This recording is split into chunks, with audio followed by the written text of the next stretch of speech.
नमस्कार दोस्तों। आज के अपने सेशन में बात करेंगे कि कल आपकी एएफओ एग्जाम के लिए क्या स्ट्रेटजी होनी चाहिए। बहुत सारे क्वेश्चन आपके दिमाग में आ रहे होंगे।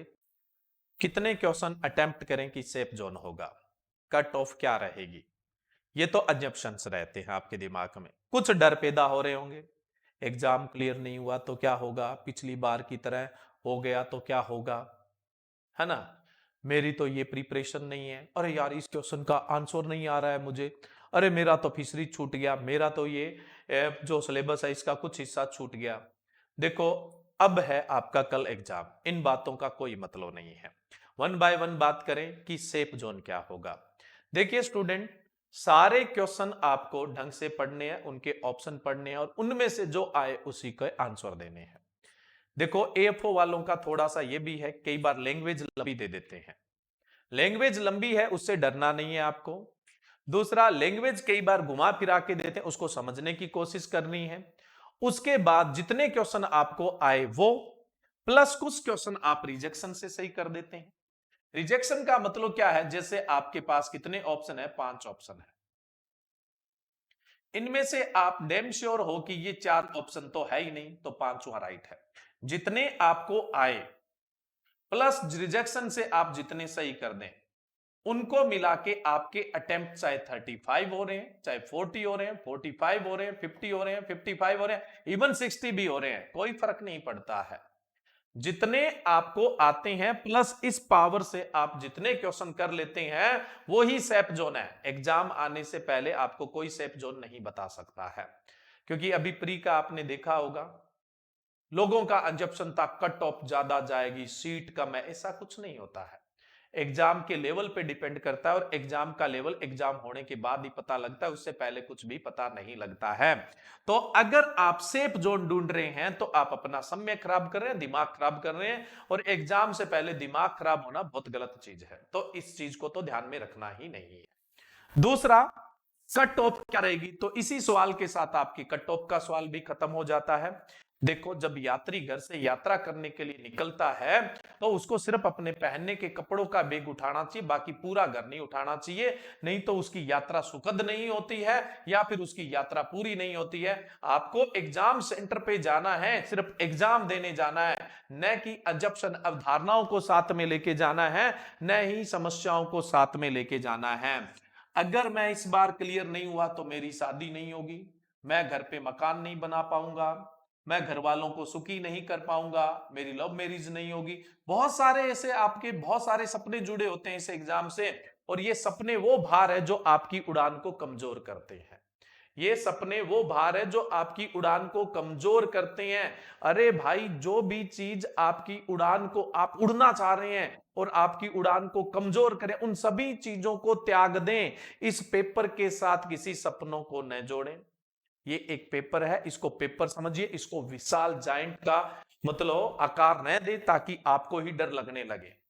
ये सिर्फ पेपर है, आपने बहुत अच्छा प्रिपरेशन किया तभी तो आप प्री क्वालिफाई हुए, स्पेशल है आप, क्योंकि आपकी मेहनत स्पेशल है, ठीक है।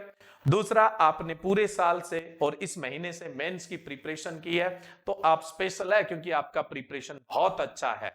सिर्फ आपको एग्जाम देना है, आप एग्जाम बहुत बढ़िया तरीके से देंगे तो आपकी प्रिपरेशन उस एग्जाम के पैटर्न को भी मैच करती है और उस एग्जाम को भी मैच करती है, आपका सिलेक्शन पक्का है। मेरे सोचने से कोई फर्क नहीं पड़ता, परिवार के सोचने से फर्क नहीं पड़ता, दोस्तों के सोचने से फर्क नहीं पड़ता, ये बात आपको सोचनी है, क्योंकि सेल्फ कॉन्फिडेंस ही आपके अटेम्प्ट अच्छे दिलवाएगा, सेल्फ कॉन्फिडेंस ही आपके करेक्ट अटेम्प्ट दिलवाएगा।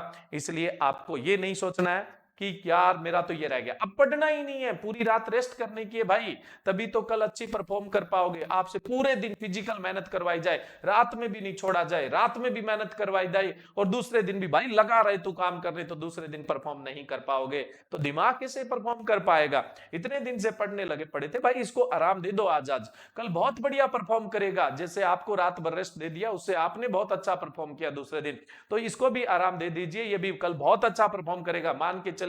किताब उठाइए मत, किसी से क्वेश्चन पूछिए मत, किसी के क्वेश्चन कोई पूछ रहा है उसको बोले भाई अब नहीं यार, अब बहुत हो गया, अब मेरा आराम का समय है, मुझे कल एग्जाम देना है, तो डर अपने आप खत्म हो जाएगा।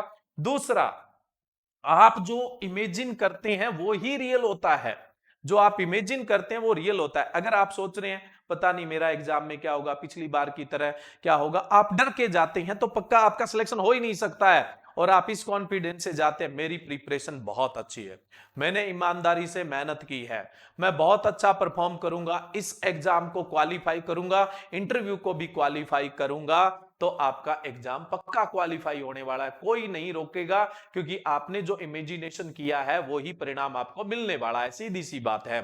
तो अब आप ही देख लीजिए आपको क्या इमेजिन करना है, इतना ही सोचना है। बहुत पढ़ लिए यार, अब जो होना है वो होगा, यानी सिलेक्शन होना है वो होगा ही होगा, उसको कोई रोकने वाला ही नहीं है। बस ये 2 लाइनें ही तो सोचनी है, बार बार यही सोचनी है, नींद आ जाएगी, बहुत अच्छी आएगी, सुबह उठते भी यही सोचना है।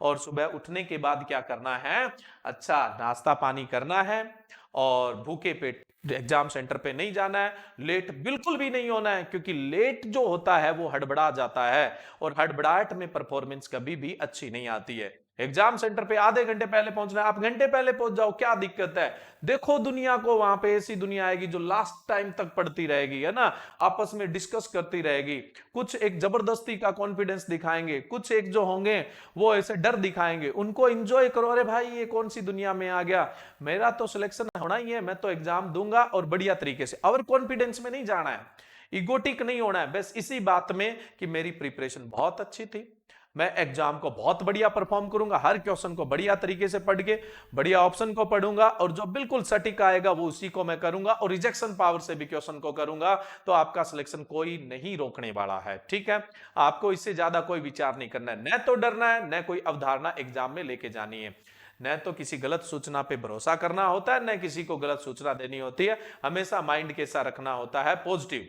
लेकिन एग्जाम से पहले की जो रात होती है वो कभी रिवीजन की रात नहीं होती है, वो कभी भी पढ़ने की रात नहीं होती है, वो रेस्ट की होती है, ताकि दिमाग अगले दिन क्या है, बेस्ट परफॉर्म करे। अब आपको एग्जाम पे जाने के लिए किन किन चीजों को साथ में लेके जाना है, अरे भाई प्री दे चुके, आपको सब पता है, आप तो मेरे को बता दो भी ये लेके जाना है, तो ये बताने वाली या ये पॉइंट आउट करने वाली बात नहीं थी।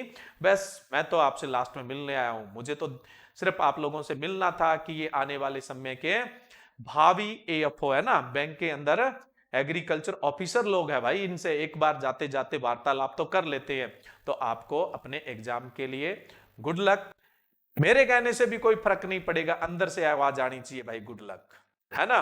तो जाहिर सी बात है एग्जाम क्लियर होना ही होना है। चलो एक बार मेरा भी आप स्वीकार कर लीजिएगा, गुड लक, थैंक यू।